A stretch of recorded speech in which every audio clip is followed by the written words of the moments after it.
Tem alguns termos técnicos, teológicos, que eu vou repetir e vou colocar para vocês. Tem a estrutura do texto que eu vou retomar novamente, o que está acontecendo aqui em Marcos capítulo 13, e a gente vai fazer a leitura, e nós vamos buscando que o Espírito Santo ilumine a nossa mente para entendermos esse discurso de Jesus tão importante a respeito das coisas dos fins dos tempos, tá certo? Então, nós vamos lá retomar. Hoje a gente retoma, então, Marcos, capítulo 13, de 28 a 37. Antes da leitura da passagem, como a gente tem feito, deixa eu relembrar a estrutura do capítulo 13 de Marcos. Vamos lá? Olha só. O capítulo 13, então, depois de uma sessão introdutória, o discurso do capítulo 13 se divide em 3 sessões principais. Vamos lembrar? A primeira sessão fala sobre a profecia da destruição, versículo 25 a 23, tá bom? Aí dentro desse bloquinho tem acerca dos sinais, perseverança em meio à perseguição, a abominação e a grande perseguição, isso nós já vimos já. A segunda sessão é a parúzia, olha o termo aí, e a reunião dos eleitos, versículo 24 a 27, nós também já vimos. E hoje nós vamos falar sobre a necessidade de vigilância, pois o tempo do fim é conhecido. Então essas são 3 sessões, divisões, para entendermos aí esse discurso de Jesus no capítulo 13 de Marcos, como Marcos elabora isso para apresentar esse discurso para a gente.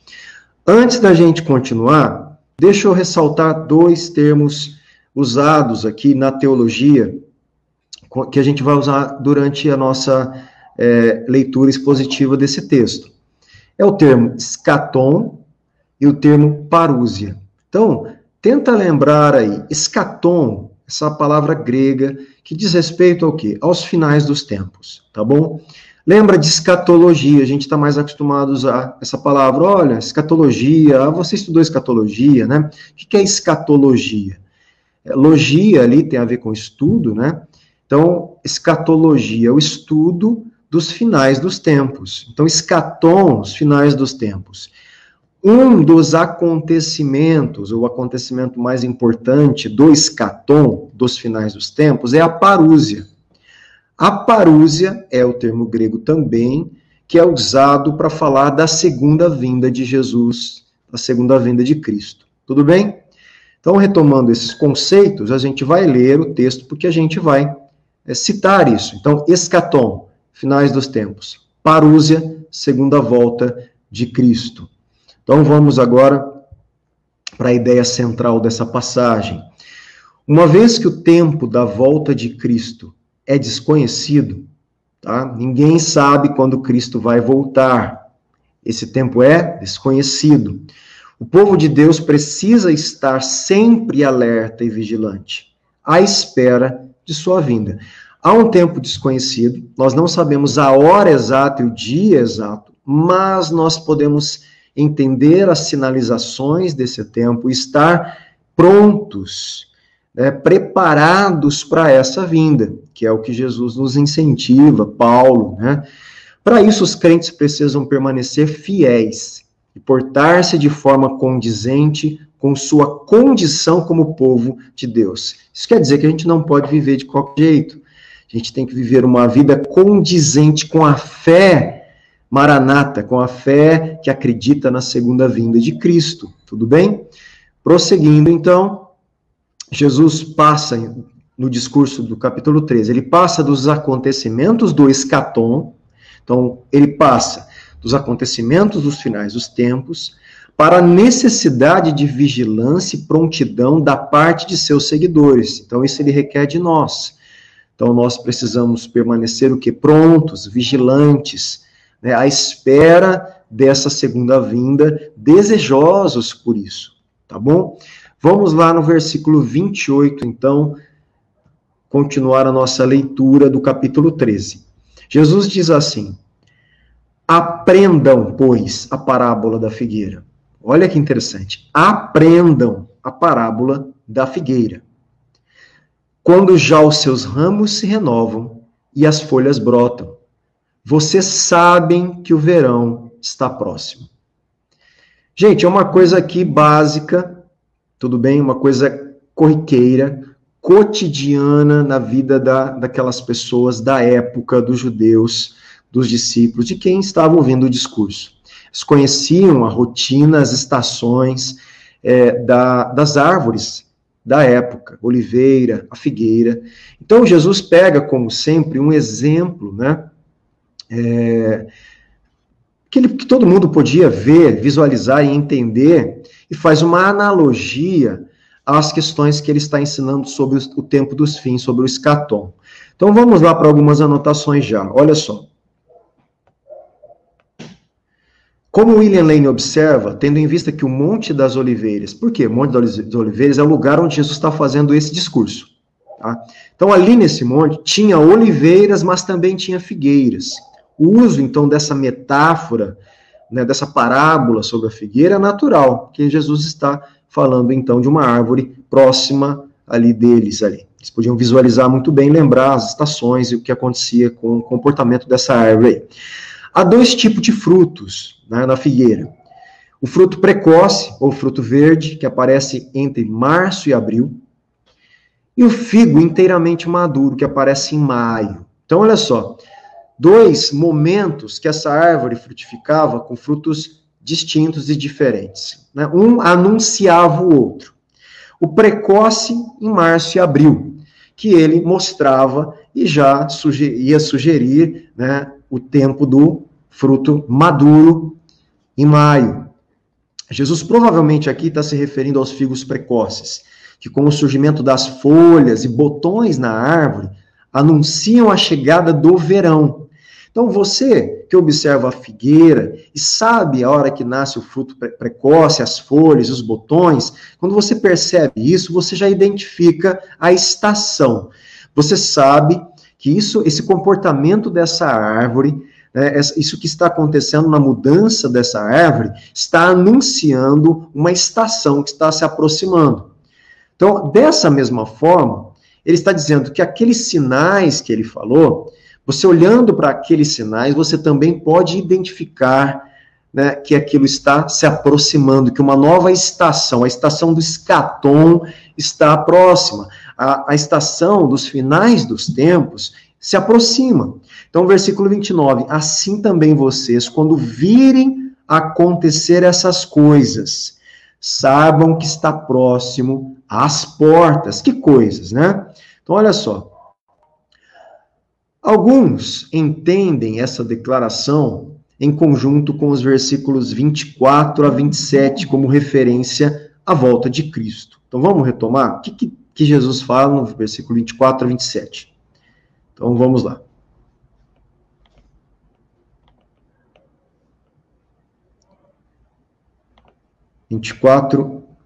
(13, 24, 27).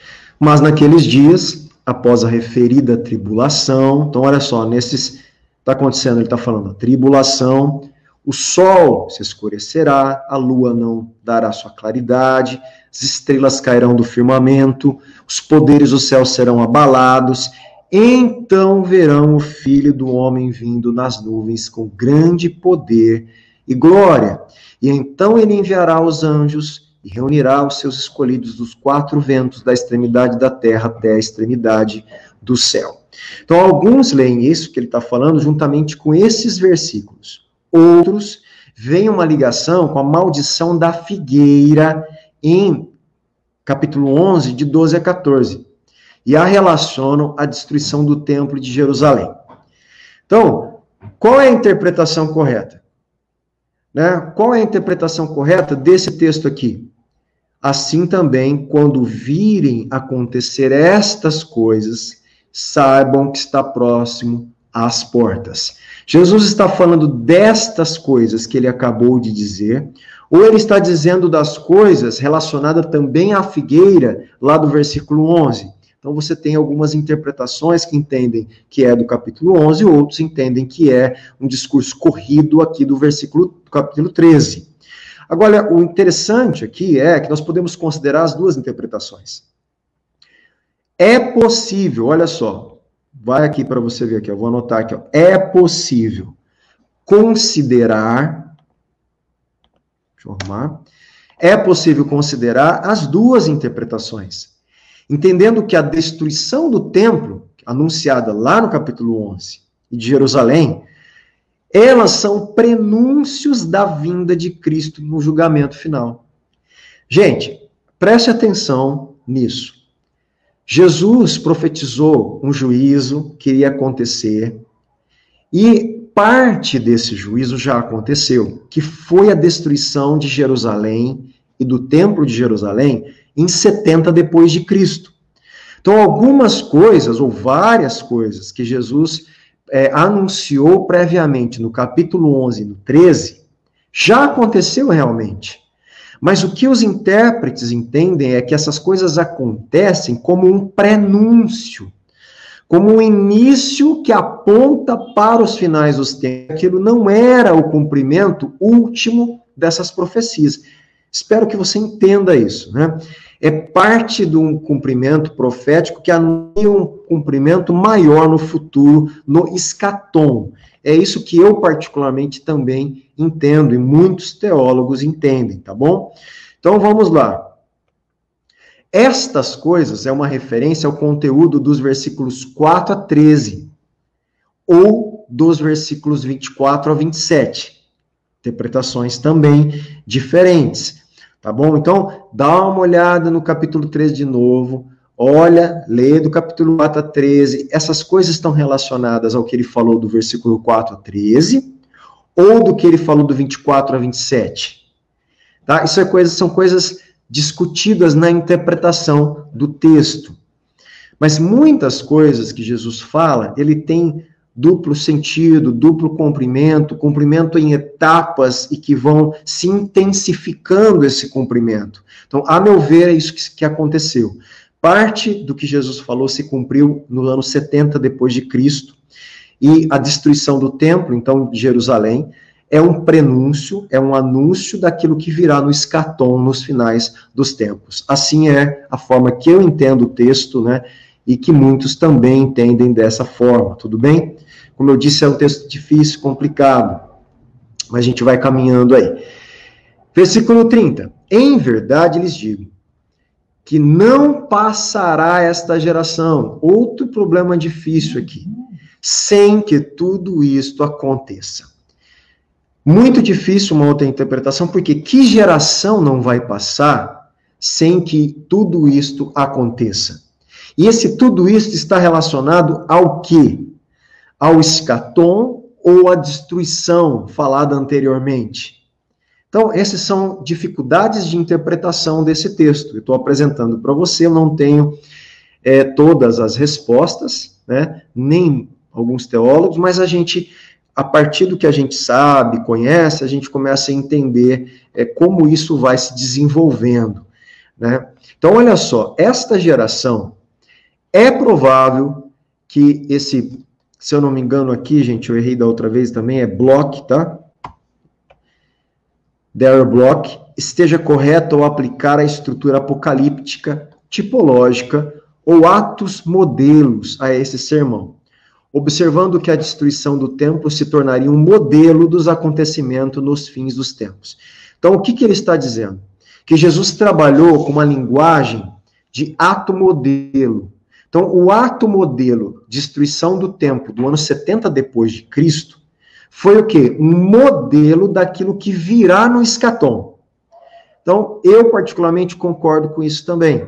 Então, o que aconteceu ali foi parte do cumprimento que Jesus falou, que iria acontecer e aconteceu, mas aquilo que aconteceu não é o cumprimento total do que ele está falando no capítulo 13. É um ato modelo, ou é um tipo, uma estrutura escatológica, apocalíptica. Ele aponta para algo futuro que ainda vamos experimentar, que está próximo e associado à parúzia, à vinda de Cristo.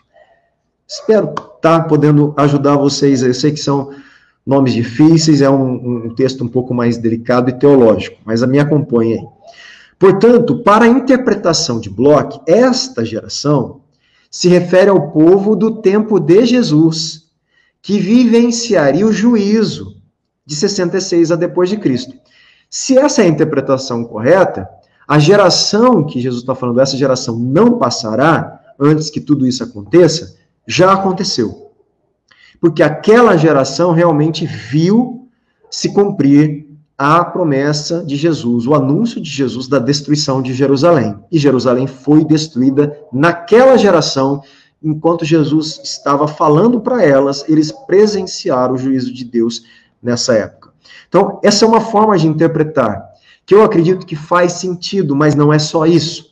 É um ato modelo. Então, portanto, para essa interpretação, esta geração sofreria o juízo de Deus durante os acontecimentos que levaram à destruição do templo em 70 depois de Cristo. Para outros, esta geração, né? Vamos voltar para o texto? Aqui, ó. Não passará esta geração sem que tudo isto aconteça. É a geração que começa a experimentar os sinais últimos do escatom. Que a hora que iniciar todos os sinais conjuntamente, essa geração que começa a experimentar esses sinais não vai passar esta última geração até que ela veja a volta de Cristo. Então, é difícil, são várias possibilidades de interpretação, a gente não tem uma certeza, uma convicção, algo absoluto da interpretação disso. Tá? Existem discussões teológicas a respeito desse texto. Eu, particularmente, penso que houve um cumprimento, como eu tenho falado, na destruição do templo, que a geração que Jesus falou não passou e realmente viu aquilo acontecer, e eu também entendo que há uma geração final que vai experimentar um intensificar destes últimos sinais, e que essa geração, então, vai ver a parúzia, a vinda de Cristo. É assim que eu entendo, tudo bem? Aí Jesus continua, versículo 31. Passará o céu e a terra, porém as minhas palavras não passarão. Ele está dizendo, tudo o que eu estou falando, vai passar o céu, terra, pode passar tudo, mas a minha palavra, ela permanece. Vai acontecer. Vamos falar hoje, né, como a gente falaria, tintim por tintim, ponto e vírgula, cada detalhe do que eu estou falando vai acontecer. Esse é o poder da palavra de Jesus. Ele representa o próprio Pai, anunciando os projetos futuros escatológicos. Né? Então, Jesus é o Cristo, o Filho de Deus, que enquanto estava na terra, anunciou todas essas coisas, e tudo o que ele falou vai acontecer com exatidão. A presente era é temporária, a gente já sabe. Nessa época que nós estamos vivendo, ela é temporária, condenada à destruição. Lembra que Deus vai fazer o que no final dos tempos? Novo céu e nova terra. E o que está na constituição de corrupção e impureza dessa era vai ser destruído. E ele vai renovar todas as coisas. Somente a palavra de Deus é eterna. A ênfase de Jesus aqui sobre minhas palavras, né, não passarão, tem como base a unidade de Jesus com o Pai. E se refere especialmente ao discurso do Monte das Oliveiras, aqui no capítulo 13, como um todo. E de modo específico ao versículo 30. Os discípulos não podem firmar-se em acontecimentos da história mundial, nem na força das potências mundiais. Todas essas coisas estão condenadas. Somente Deus e sua palavra são duradouras. As inconstâncias e não duradouras do tempo passarão. E somente a verdade de Deus permanecerá para sempre. Meu irmão, tudo passará. Tudo tem um começo, meio, fim. Tudo que é temporal tem o seu, né, momento de, tua vida, como a gente fala, a vida útil. Vai acabar. O que é eterno? A palavra de Deus, o próprio Cristo é eterno e é Ele que vai renovar e sustentar todas as outras coisas. Então Jesus, na pessoa do Filho aqui, ele porta a palavra do Deus eterno e ele diz, as minhas palavras não passarão. 32. Mas a respeito daquele dia, né? Daquele dia, que dia? Ou da hora, ninguém sabe. Nem os anjos no céu, nem o Filho, nem ele enquanto estava em carne. É óbvio que hoje, após a ressurreição, ele sabe. Mas enquanto ele estava na condição de encarnado, o verbo encarnado, né, ele não sabia. Nem o próprio Jesus teve acesso, enquanto estava ali como homem, a aquele dia. Mas a respeito daquele dia ou da hora, ninguém sabe, nem os anjos do céu têm acesso aos planos, à mente de Deus na eternidade, nem o Filho, senão o Pai. De modo geral, é consenso de que Jesus se refere ao tempo de sua volta, naquele dia. Os últimos dias no escatom, finais dos tempos, e não a destruição do templo. Aqui há um consenso que ele não está falando da destruição do templo, ele está falando da sua parúzia, da sua volta, né? Nos finais dos tempos, no escatom, nos últimos acontecimentos, que é o dia final, o dia do Senhor. Ninguém sabe. Jesus, em sua condição de filho encarnado e esvaziado de sua condição divina, enquanto estava na terra, não tinha acesso ao futuro como Deus Pai. Muito menos os anjos, eles não têm parte nos planos soberanos e futuros do Pai para os finais dos tempos. Tudo bem? 33. E Jesus fala assim, então é o seguinte, estejam de sobreaviso e vigiem. Você que está me ouvindo aí, meu irmão, cristão, essa palavra aqui é para mim, para você, para mim, para nós. Esteja de sobreaviso. O que é isso? Você já está avisado que as coisas que Jesus falou vão acontecer. E muitas já aconteceram e outras estão acontecendo. Portanto, vigie. Porque vocês não sabem quando será o tempo. Aquele dia, ninguém sabe. E ele diz assim, tendo em vista o caráter incerto e repentino do tempo do fim, os cristãos devem estar sempre alertas e preparados para a volta de Cristo. Esse é um dos temas principais do discurso do Monte das Oliveiras e requer vigilância constante, como se vê na repetição de cuidado, fiquem atentos, nos versículos 2, 5, 9, 23, de vigiem nos versículos 34, 35 e 37. Então, há uma repetição de Jesus dessas palavras constantemente. Cuidado, cuidado, cuidado, fiquem atentos, fiquem atentos. Então, há uma insistência de Jesus pela prontidão e pela vigilância. Então, cuidado, fique atento. Mais uma vez, o versículo 32 é reenfatizado nos versículos 33 e 35. O motivo é a incerteza quanto ao tempo desse acontecimento, porque ele virá de modo inesperado, de repente. Portanto, os seguidores de Cristo devem estar sempre preparados. Meu irmão, fuja desses falsos profetas que marcam a data da vinda de Cristo. Fuja, porque é falso profeta. Na história da igreja, pessoas marcaram o dia da vinda de Cristo e foi furada. E aqueles que o fizerem será furado de novo. Porque só o Pai sabe, nem os anjos. O que ele permite nós sabermos? A estação do fim. Nós estamos nos aproximando mais, quanto mais passa o tempo, o escatom e os sinais dos finais vão se intensificar.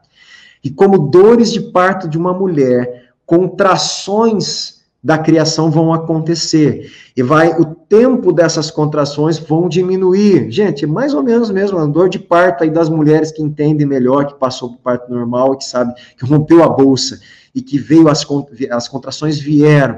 E ela forte, de repente vai embora, alivia, forte, vem, e aí o espaçamento das contrações, elas vão diminuindo, intensificando, até, né, o corpo está preparado ali para a criança vir à luz. É mais ou menos isso, é uma analogia ao que acontece com a criação, com os finais dos tempos. Alguns sinais vêm forte, espaça, vem mais forte, eles vão se intensificar cada vez que chegar a parúzia, ele vai se intensificar, vai na sua intensidade, e o tempo vai diminuir entre eles, e nós vamos perceber, nós estamos aproximando cada vez mais da volta de Cristo. Isso nós podemos saber, mas o dia e a hora, não. Ninguém sabe o dia e a hora. Portanto, vigiem, fiquem atentos, porque esse dia é de repente, meu irmão. De repente vai acontecer, tá? Não quer dizer que vai ser às escuras, escondida, porque todo olho verá como nós vimos, mas o dia e a hora não se sabe. Portanto, nós temos que estar prontos todos os dias como cristãos e andarmos com Ele.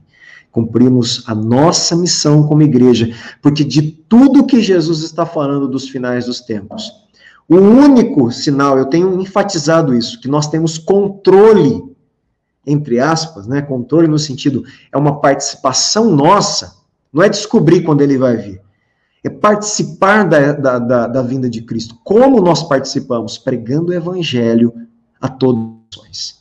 Essa é a parte da igreja na parúzia, na volta de Cristo, e nós precisamos entender isso. 34a. É como um homem que, ausentando-se do país, deixa sua casa, dá autoridade aos seus servos, cada um a sua obrigação, e ao porteiro ordena que vigie. Então ele está contando uma outra parábola aqui, né? Essa curta parábola parece ser uma versão resumida de Mateus 24, 45 a 51. E é semelhante a outras parábolas da parúzia, em Mateus 25 e Lucas 12. Está tudo aí para você ler em casa e estudar melhor. Acerca das responsabilidades dos servos de Jesus durante a ausência dele da terra. Essa parábola retrata um comerciante do primeiro século que sai em uma longa viagem de negócio, sem saber sua duração exata, e encarrega seus escravos, servos, a palavra grega é douloi, que é o plural de doulos, né, que é justamente escravo. Então, douloi, escravos, servos de seus negócios, enquanto ele está fora. Esses servos precisam trabalhar em vigilância constante, à espera da volta próxima, iminente de seu Senhor. De modo semelhante, os cristãos precisam trabalhar para seu Senhor, sempre preparados, pois ele virá como ladrão à noite. Esse como ladrão, em que sentido, né? Só para dizer que é de repente, é repentino. O ladrão não marca a hora para roubar a casa de ninguém. Olha, tal dia, tal hora, fica preparado aí que eu vou entrar na sua casa e roubar. É o que? Repentino. De repente, você tem que estar sempre preparado, né, em segurança, para isso não acontecer. Né? Ao contrário de Jesus, sempre preparado e constante vigilância, porque vai acontecer e a gente não sabe o dia, nós temos que estar preparados para irmos com ele, né, à glória eterna com Cristo. Então, esse como ladrão à noite é simplesmente para enfatizar que não se sabe a hora, nem o dia, nem a hora. Será repentino, de repente. Então, vigie. Gente, é uma ênfase constante na vigilância, tá bom? Então, olha só. Perdão. Portanto, olha aqui de novo, né? Vigiem. Até grifei. Portanto, vigiem, porque vocês não sabem quando virá o dono da casa. Se à tarde, se à meia-noite, se ao cantar do galo, né, de madrugada, se pela manhã. Você não sabe. Você não sabe. Nós não sabemos. Portanto, vigie, porque ele vai vir. E está próximo. A gente fala, está próximo, já passou milhares, mais de 2.000 anos. Meu irmão, a contagem de Deus, 2.000 anos, né? Pedro fala, 2 diazinhos. Não é nada, não passou nada para Deus, né? Na cronologia ali, ou na forma de Deus marcar o tempo, né? Na verdade, ele é eterno, não sabemos nem como falar isso. Não passou nada. Está tudo no controle de Deus, tudo no exato momento de Deus, na hora de Deus. E Jesus está próximo, às portas. É isso que nós temos que entender. Portanto, vigiem, porque vocês não sabem quando virá o dono da casa. Se à tarde, se à meia-noite, se ao cantar do galo, se pela manhã. Jesus parece pressupor que o Senhor, o dono da casa dessa parábola, voltará durante a noite e usa a linguagem associada às vigílias romanas, né? Havia 4 vigílias romanas, das 18 às 6, cada uma com 3 horas. Então, cada vigília romana duravam 3 horas. a ênfase é sobre a natureza inesperada da volta. É isso que a gente tem que entender. Existe uma ênfase de Jesus. Você não sabe o dia e a hora. Você sabe a estação. Você tem os finais do escatom. Você pode perceber que o tempo está às portas e próximo. Portanto, se prepare. Vigie, fique pronto para isso. A ênfase, então, é sobre a natureza inesperada da volta, que pode ocorrer à noite, enquanto os guardas talvez estejam dormindo, em vez de vigiar. Então, essa noite pode não ser literal, tá? Pode ser justamente um momento de sono, de não vigilância, de você estar não atento e sonolento às coisas espirituais. Então, a gente pode interpretar como uma questão figurada ali. Apocalipse 16:15, feliz aquele que permanece acordado, tá? Então, acordado aqui há um sentido semelhante ao que Jesus está falando, de prontidão, de vigilância, de vida pronta, se preparando e sendo uma vida condizente com o reino de Deus que está por vir. É isso que nós temos que entender. Como eu tenho que viver hoje? Eu tenho que viver hoje do jeito que eu vou viver na eternidade. Eu não consigo, porque ainda existe uma briga dentro de nós da natureza pecaminosa. Mas a nossa intenção, o nosso coração, o nosso desejo, a nossa aliança com Cristo deve ser viver de acordo com aquilo que seremos.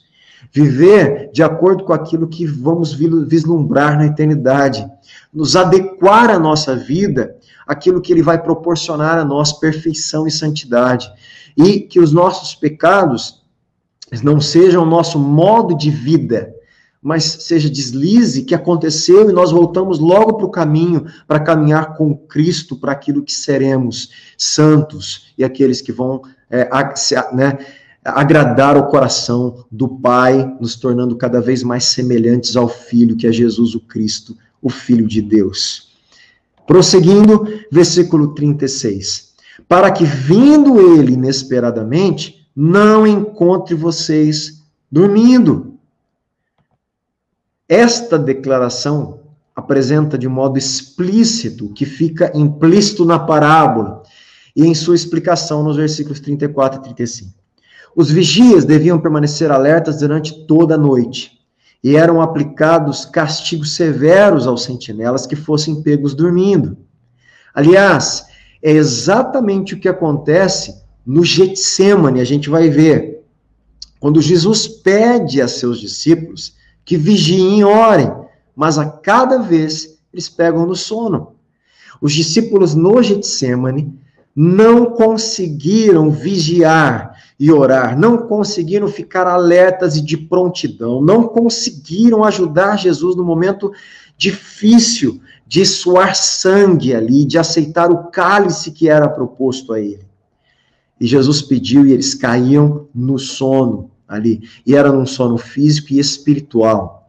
Por falta de vigilância espiritual, de falta de estar com Cristo no propósito, na vontade do Pai, não conseguiram se adequar ao que Jesus pediu a eles ali. E isso é para a gente também. De modo semelhante, todo cristão deve estar preparado, trabalhando para Cristo a todo tempo. Sua segunda vinda será de que forma? Já repetimos muitas vezes, repentina e inesperada, de repente. Portanto, os santos devem sempre estar conscientes da iminência de sua volta. O que é iminência? Da proximidade. Está chegando, está quase, Está próximo à volta de Cristo. Portanto, vigie, esteja de prontidão, não durma espiritualmente, esteja sempre pronto para fazer a vontade de Cristo e viver para a glória de Cristo. 37. O que, porém, digo a vocês, digo a todos, vigiem.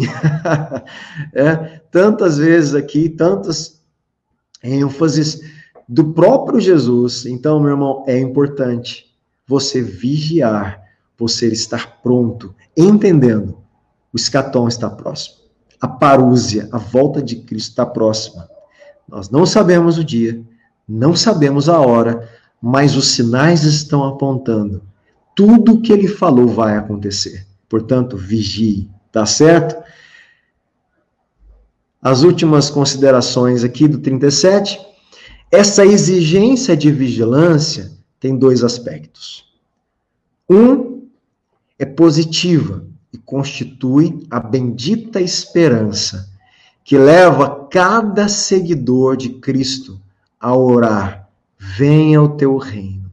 Irmão, isso que Jesus está falando deve gerar em nós essa oração: venha o teu reino. E clamar: Maranata, ora vem, Senhor Jesus. Vem, Senhor. Como disse em 1 Coríntios 16 e Apocalipse 22. Vem o Espírito Santo de Deus que está na terra, clama: vem, Senhor. O Espírito e a noiva dizem: vem. Meu irmão, deve nascer dentro de nós, crescer dentro de nós o desejo, a esperança, a expectativa, o clamor: vem, Senhor Jesus. Vem botar ordem na casa. Vem julgar as injustiças. Vem tirar a dor, a maldição, a maldade. Vem renovar todas as coisas. Vem recriar. Vem criar novos céus, nova terra. Vem estabelecer o seu reino eterno para todo sempre. Vem, Senhor Jesus. Meu irmão, esse clamor, como deve estar dentro de cada cristão, de cada um de nós, e desejarmos isso. A promessa da ressurreição é de alegria e vindicação e enche de anseio o povo de Deus. Segundo aspecto, mas também há um tom sombrio dessa vigilância. Olha só, de responsabilidade. Pois na parúzia, na segunda vinda de Cristo, todo cristão, todo ser humano, prestará contas a Deus. E será julgado com base em sua fidelidade a Cristo. Este é o tema central aqui, no versículo 3 de Marcos, e em Mateus 24, até o capítulo 25, 30.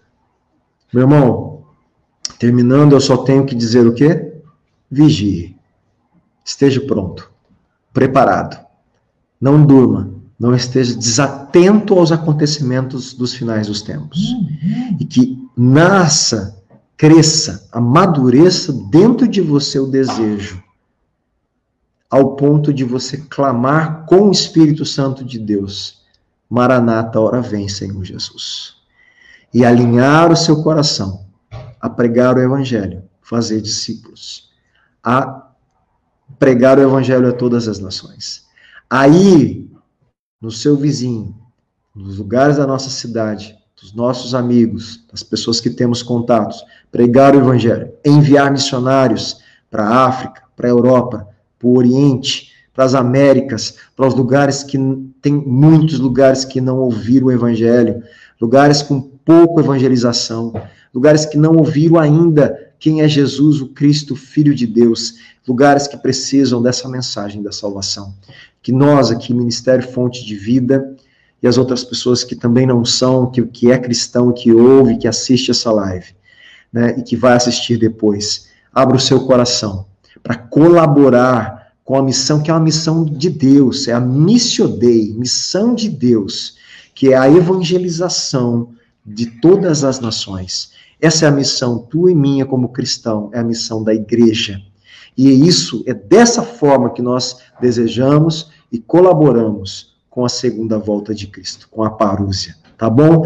Deus os abençoe, meus irmãos. Até quinta que vem, em nome do Senhor Jesus.